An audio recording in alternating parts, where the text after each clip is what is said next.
आवाज जनतेचा।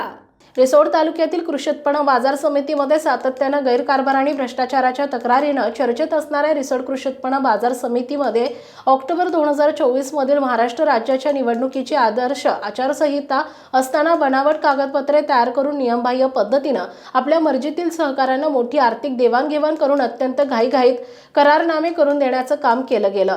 तसेच ऑक्टोबर, नोव्हेंबर, डिसेंबर 2024च्या कालखंडात मोठ्या प्रमाणात बनावट देयके अदा करून बाजार शेष पोटी जमा झालेली रक्कम हडपण्यात आली असून मागील बऱ्याच दिवसांपासून व्यापाऱ्यांकडून शेष वसुली प्रलंबित असताना त्याचे परवाने नूतनीकरण करून देऊन त्यांच्याकडून मोठ्या प्रमाणात शेतमाल खरेदी सुरू आहे।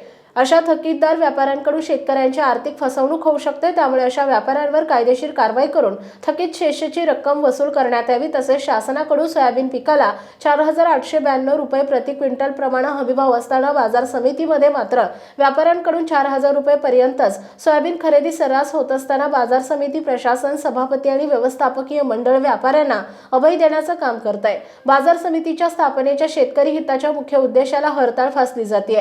यांसह अनेक गंभीर आणि शेतकरी हिताच्या प्रश्नांवर शासनाचे लक्ष वेधण्यासाठी रिसोड तालुक्यातील शेतकऱ्यांच्या वतीने रिसोड येथील सहाय्यक उपनिबंधक सहकारी संस्था रिसोड यांच्या कार्यालयासमोर दिनांक 2 जानेवारी 2025 ला सकाळी 11 ते 3 वाजेपर्यंत एक दिवसीय धरणे आंदोलन करण्यात आले। त्याबाबतचे निवेदन रिसोड येथील सहाय्यक उपनिबंधकांमार्फत जिल्हा उपनिबंधक सहकारी संस्था वाशिम यांना दिनांक 2 जानेवारी 2025 ला याबाबत चर्चा करण्यासाठी सहाय्यक निबंधक रिसोड तथा बाजार समितीचे सचिव यांना याबाबत सहाय्यक निबंधक यांनी बाजार समितीने सचिव यांना प्रश्नाची सरबत्ती केली। सचिव निरुत्तर झाले आणि यामध्ये अनियमितता झाली असल्याचं सचिव यांनी सांगितले। विशेष म्हणजे करारनाम्यावर बाजार समितीचे सचिव यांनी सही केल्यावर सुद्धा अनियमितता झाली हे कबूल केलं। याबाबत मी या प्रश्नी निपक्षपातीपणे चौकशी करून वरिष्ठांना अहवाल सादर करेन असे निवेदन स्वीकारताना सहाय्यक निबंधक रिसोड यांनी सांगितले।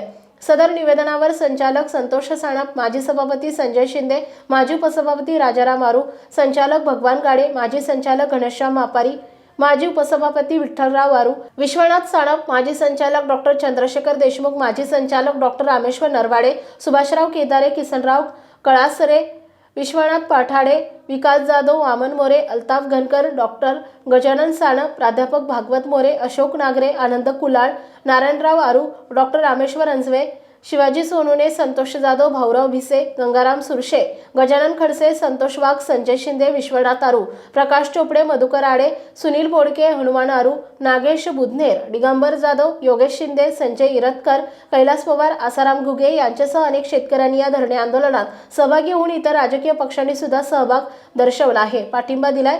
वाशिम जिल्हा प्रतिनिधी नारायणराव आरू पाटील। आपल्या परिसरातील बातम्या आणि ताज्या घडामोडी पाहण्यासाठी आजच आमच्या ABK न्यूज 24 चॅनलला सबस्क्राईब करा आणि बेल आयकॉनवर क्लिक करा।